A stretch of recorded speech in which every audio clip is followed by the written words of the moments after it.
सकट चौथ की कहानी। एक बार एक गांव में एक बुढ़िया रहती थी। वो बुढ़िया बहुत ही गरीब थी। बुढ़िया का एक बेटा था। बेटा गांव के लोगों के पशुओं को चरा कर लाता था और जो भी इससे पैसे मिलते थे उसी से बुढ़िया और उसके बेटे का गुजारा होता था। बेटा सुबह को चला जाता, शाम को लौट कर आता था। इसी तरह से दिन बीत रहे थे। एक दिन जब बुढ़िया का बेटा जंगल में पशु चराने जा रहा था, तब उसकी चाची ताइयों ने उसे रोक लिया। उसकी चाची ताई बोली कि बेटा, तुम तो सारा दिन मेहनत करते हो, सारा दिन धूप में सारे पशुओं को चराते हो और तुम्हारी माँ घर में गट्टे कर करके खाती है। अब लड़का बोला कि मैं ऐसे विश्वास नहीं करने वाला, मेरी माँ ऐसा कर ही नहीं सकती। उसकी चाची ताई कहती हैं, कोई बात नहीं, अगर तेरे को यकीन नहीं आ रहा तो तू आज जल्दी अपने घर चला जा, फिर तुझे अपनी आंखों से ही दिखाई दे जाएगा। तो लड़का सोचता है, चलो ठीक है, देखने में क्या बुराई है। अब उस दिन बुढ़िया का बेटा थोड़ी देर जल्दी अपने घर चला जाता है। उस दिन सकट चौथ का व्रत था। बुढ़िया ने अपने बेटे के लिए सकट चौथ का व्रत किया था। बुढ़िया तिलकुट बना रही थी। अब जैसे ही बेटे ने देखा माँ तो तिल के लड्डू बना रही है, और बेटे ने सोचा, मेरी चाची ताई तो ठीक कह रही थी, मैं तो सारा दिन घर से बाहर रहता हूँ, मेहनत करता हूँ और माँ यहाँ पर पकवान बना बना कर खाती हैं। मेरे लिए रखना तो दूर, मेरे तो बताती भी नहीं है। तो लड़का बोला, माँ मैं तो घर छोड़ के जाऊँगा। बुढ़िया बोली, बेटा क्या बात हो गई। बेटा बोला, ना माँ, मैं तो सारा दिन मेहनत करूँ और तू पकवान बना बना कर खाती है, ना मेरे लिए तू पकवान बचाती है, ना तू मुझे बताती है। मैं तो घर छोड़ के जाऊँगा। अब बुढ़िया समझ गई कि इसके तो कान भर रखे हैं, ये तो पढ़ाया है, ये नहीं मानेगा। तो बुढ़िया बोली, ठीक है बेटा, अगर तू घर छोड़ के जा रहा है तो तू ये तिल के दाने ले जा। मैंने आज सकट चौथ का व्रत किया था, तेरे लिए ही व्रत करती हूँ। फिर भी तेरे को यकीन नहीं है तो ये तिल के दाने ले जा। जहाँ भी तुझे कष्ट आए वहाँ ये तिल के दाने पूर के बैठ जाना। अगर मैं तेरे लिए व्रत करती होंगी तो कष्ट टल जाएगा, अगर नहीं तो मैं झूठी साबित हो जाऊंगी। लड़का बोला, ठीक है। तिल के दाने लेकर बुढ़िया का बेटा घर से निकल गया। अब घर से निकलकर जंगल में जाने लगा। जब जंगल में जाने लगा तो सामने दो शेर खड़े थे। अब शेर को देखकर बुढ़िया का बेटा डर गया। उसने सोचा, अब ये दोनों मेरे को खा जाएंगे। अब कष्ट आया तो उसे माँ की याद आई। उसे याद आया कि माँ ने तिल दिए थे और अब उन्हें वह पूर कर बैठ गया। बोला, हे सकट माता, अगर मेरी माँ मेरे नाम के सकट चौथ के व्रत करती होगी तो ये शेर गाय बन जाएंगे और रास्ता छोड़ देंगे, और अगर नहीं करती होगी तो आज मेरा मरना तय है। अब सकट माता की कृपा से दोनों शेर गाय में बन गए। पूंछ हिलाते हुए चले गए, क्योंकि उसी की माँ तो उसके नाम के ही व्रत करती थी। अब आगे चला। अब आगे गया, देखा कि उसके ठीक सामने सांप फन उठाए खड़ा है। अब उसने सोचा कि ये मुझे जाने नहीं देगा, जिस तरफ भी वो जाए उसी तरफ सांप भी आ जाए। अब वो फिर से तिल के दाने पूर के बैठ गया और बोला, हे सकट चौथ माता, अगर मेरी माँ मेरे नाम के व्रत करती थी तो ये सांप रस्सी बन जाए, नहीं तो मेरा मरना तय है। अब सांप तो रस्सी बन गया और वह वहाँ से निकल गया। अब आगे गया तो बहुत भारी नदी उफान करते हुए आ रही थी। नदी इतनी तेज़ लहरों से बह रही थी। उसने सोचा, अगर मैं नदी को पार करूँगा तो डूब के मर जाऊँगा, और अगर नहीं करूँगा तो इस जंगल के जानवर मुझे खा जाएंगे। आज मेरा मरना तय है। फिर माँ की याद आई और तिरपुर के बैठ गया और बोला, हे सकट चौथ माता, अगर मेरी माँ मेरे लिए व्रत करती थी तो ये नदी दो भागों में बट जाएगी, बीच में रास्ता बन जाएगा और मैं निकल जाऊँगा, और नहीं करती थी तो मेरा मरना तय है। सकट चौथ माता की कृपा से नदी दो भागों में बट गई, रास्ता बन गया और दूसरी नगरी में पहुँच गया। दूसरी नगरी में पहुंच गया तो देखा कि एक माई बैठी बैठी पूड़े बना रही थी। अब पूड़े बनाए और रोए ये बुढ़िया के लड़के ने देखा और बोला, माई ये क्या बात है, दुख और सुख एक साथ। पूड़े बनाए तो मतलब खुश है और रोए मतलब दुखी है। अब बूढ़ी माई बोली, बेटा पूड़े तो इसलिए बनाया हूँ कि आज मेरे बेटे का आखिरी दिन है, इसलिए मैंने सोचा कि उसको कुछ अच्छा खिला दूँ। और रो इसलिए रही हूँ क्योंकि उसकी नगरी में हर छठे महीने में आऊ भगता है और उस आऊ में इंसान को बैठाया जाता है। हर घर से इंसान जाता है, आज मेरे घर से बारी है।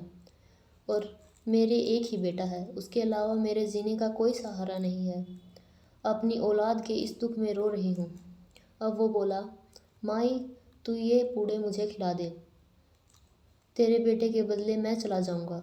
माई बोली, बेटा पूड़े तो तू चाहे सारे खा ले, लेकिन यूँ कौन किसी की आई में आता है। बुढ़िया का बेटा बोला, ना माई, मैं चला जाऊँगा।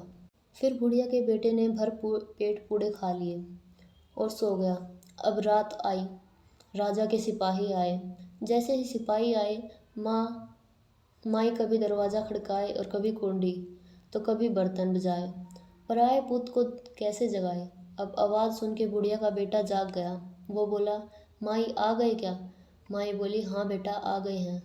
वो उनके साथ चला गया और आओ में बैठ गया। आओ में बैठने के बाद अपने तिल पूर लिए और बोला, हे सकट चौथ माता, अगर मेरी माँ मेरे नाम के व्रत करती थी तो मैं अग्नि में नहीं जलूंगा, और नहीं करती थी तो मेरा जलना तय है। जब सकट चौथ माता की कृपा से उसके कुछ न हुआ। अब गली में बच्चे खेल रहे थे। खेलते खेलते बच्चों की गेंद मटके पर जाके लगी और टन से आवाज़ आई। सारी नगरी में हल्ला हो गया कि आऊ पक गया है, आऊ पक गया है। सारी नगरी के लोग इकट्ठा हो गए और राजा को बुला लिया। सब बोले, 6 महीने में आऊ पका करता है, अब की बार तो इसे तीसरे ही दिन कैसे पक गया। अब राजा ने सिपाहियों को बुलाया और मटकों को उतरवाया। जैसे ही मटकों को उतराया गया, अंदर से बुढ़िया का बेटा बोला, भाई धीरे धीरे, भाई धीरे धीरे। अब अंदर से इंसान की आवाज़ सुन के सारे डर गए। सारे सिपाही मटके को छोड़कर दूर हो गए। राजा ने तलवार निकाली। तलवार निकाल के राजा बोले, बाहर निकल, भूत है कि पिशाच है कि कौन है तू। अब बुढ़िया का बेटा तो हाथ जोड़कर बाहर निकल गया और बोला, महाराज ना तो मैं भूत हूँ ना मैं पिशाच हूँ, मैं तो एक बुढ़िया का बेटा हूँ। मेरी माँ मेरे लिए सकट चौथ के व्रत करती थी। चाची ताइयों ने मेरे कान भर दिए, उनकी सुन के मैं घर के छोड़कर आ गया हूँ। मेरी माँ ने मुझे ये तिल के दाने दिए थे और बोली कि जहाँ भी कष्ट आए ये तिल के दाने पूर के बैठ जाना। मेरी माँ मेरे नाम के व्रत करती थी, इसलिए सकट चौथ माता की कृपा से आज मैं जिंदा हूँ। यह सुनकर रानी बोली, मैं तो मेरी बेटी की शादी इसी से करूँगी। इसको तो अग्नि ही नहीं जला सकती, ना कोई मार सकता। ऐसा जमाई मुझे कहाँ मिलेगा। अब राजा को भी ये बात ठीक लगी और अपनी बेटी की शादी उससे कर दी। अब बुढ़िया का बेटा शादी के पहले महल में रहने लग गया। एक दिन वो दोनों छत पर घूम रहे थे तो बुढ़िया का बेटा बोला, देखो मेरे गांव की तरफ बादल हुए हैं, लगता है बारिश होगी। अब राजा की बेटी बोली, आपके भी गांव है। बोला, हाँ गांव भी है, माँ भी है, घर भी है, सब कुछ है।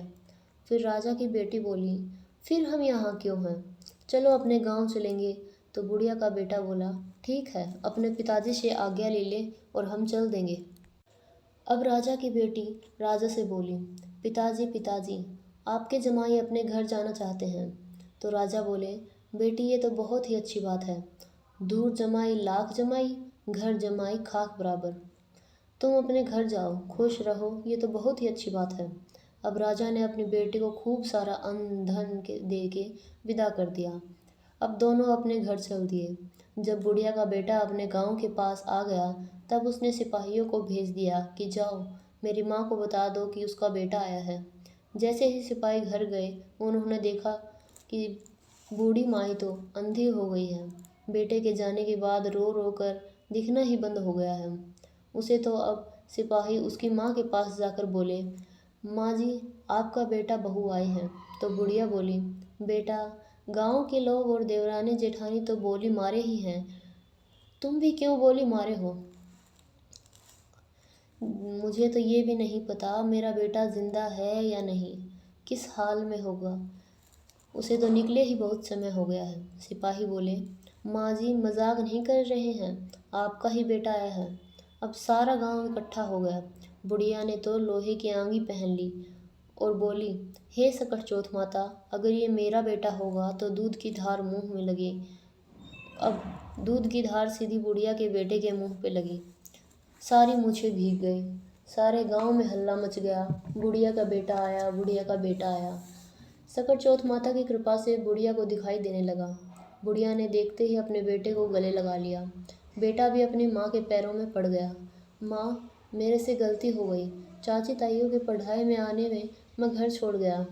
माँ तो माँ तू तो मेरे नाम के ही व्रत करती थी। अब माँ अपने बेटे से कितनी दिन नाराज़ रहेगी। माँ ने तो अपने बेटे बहू को गले लगा के घर ले आई। बुढ़िया अपने बेटे के साथ खुशी खुशी रहने लगी। राजा ने पूरे गांव में ढिंढोरा पिटवा दिया। सभी माएँ अपनी औलादों के अच्छे भविष्य के लंबी उम्र के लिए सकट चौथ का व्रत करेंगी। हे सकट चौथ माता, जैसा आपने बुढ़िया के साथ पहले की वैसे किसी के साथ न करें, और जैसा बाद में करा वैसे सबके साथ करें। इस कहानी को कहते सुनते हुंकारा भरते सब पर अपनी दया बनाए रखना और सबकी मनोकामना पूरी करना। अब इसके बाद हम विनायक जी की यानी कि गणेश जी की कहानी ज़रूर सुनेंगे। चलो तो शुरू करते हैं।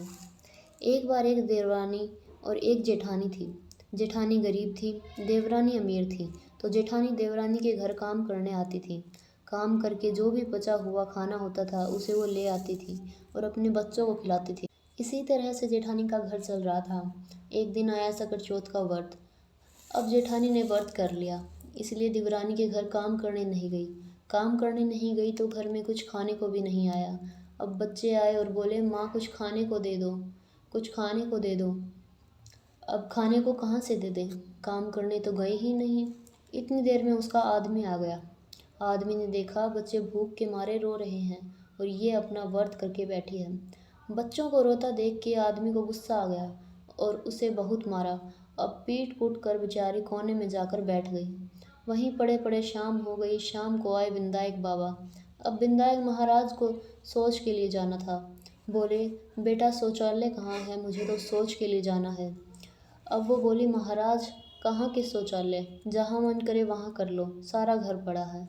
अब उस दिन विनायक जी का राजा के घर वासा था। खूब सोना चांदी हीरे मोती खा के आए थे। सारे घर में पोटी ही पोटी कर दी। फिर बोले, बेटा साफ कहाँ करूँ। बोली, महाराज मेरे सिर पे पोंछ लो। अब सिर पे पोंछ के विनायक महाराज वहाँ से चले गए। वहीं पड़ी पड़ी बेचारी को नींद आ गई। सुबह उठ के देखा तो सारे घर में तो सोना चांदी हीरे मोती जगमग जगमग कर रहे थे। पूरे घर में धन ही धन भरा पड़ा है, क्योंकि विनायक महाराज के घर वासा था।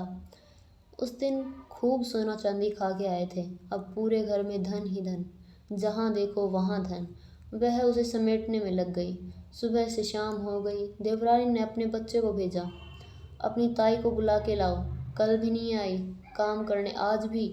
अब बच्चे गए ताई के पास, मम्मी बुला रही है आपको, हमारे घर में काम कर दो। जेठानी बोली, आज तो मेरे ही घर में कोई काम करा दो। बच्चे भागे भागे वापस गए और बोले, माँ ताई के घर तो बहुत सारा धन है, हीरे मोती सब है।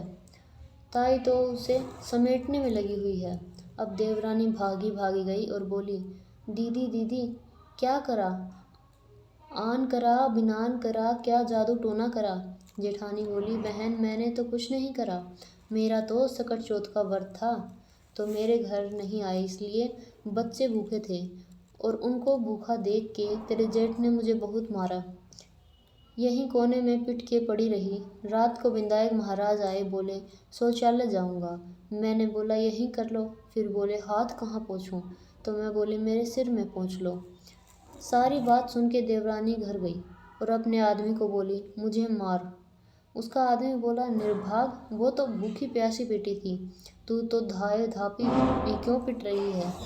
ना मानी, बोली मुझे मार। बार बार बोलने से आदमी को गुस्सा आ गया और खूब पीट दी और वो जाके कोने में बैठ गई। शाम को विनायक महाराज आए, बोले शौचालय जाना है। बोली, महाराज पूरा घर साफ है, लीपा पुताई कर रखी है, जहाँ भी आपका मन करे वहीं जाओ। अब विनायक जी का उस दिन तेली के घर वासा था। खूब खड़बिंदोड़े खाए थे। अब सारे घर में पोटी ही पोटी कर दी। जाते समय बोले, हाथ कहाँ पोंछूं। वो बोली सिर में। फिर वो वहाँ से चले गए। सुबह देखा तो सब सिड़ रहा था, समेटे उतना फैले। पूरा घर सिड़ गया, क्योंकि विनायक महाराज का उस दिन तेली के घर वासा था। समेटने में न आने के कारण देवरानी विनायक जी के पास गई और बोली, आपने यो क्या करया। मेरी जेठानी घर तो सोना ही सोना और मेरे घर सिड़ गया। विधायक जी बोले कि तेरी जेठानी तो सत की थी, इसलिए धन दिया, तूने लालच किया इसलिए ये किया। देवरानी ने पैर पकड़ लिए और बोली, आपने फैलाया है आप ही समेटोगे। मेरी गलती हो गई विधायक जी की। विनायक जी को दया आ गई और सब ठीक कर दिया, अन्न धन दे दिया। विनायक महाराज, जैसा आपने जेठानी के साथ किया वैसा सबके साथ करना, देवरानी के साथ किया वैसा किसी के साथ न करना। इस कहानी को कहते सुनते हुंकारा भरते सब पर अपनी दया बनाए रखना और सबके घर धन अन्न से भर देना।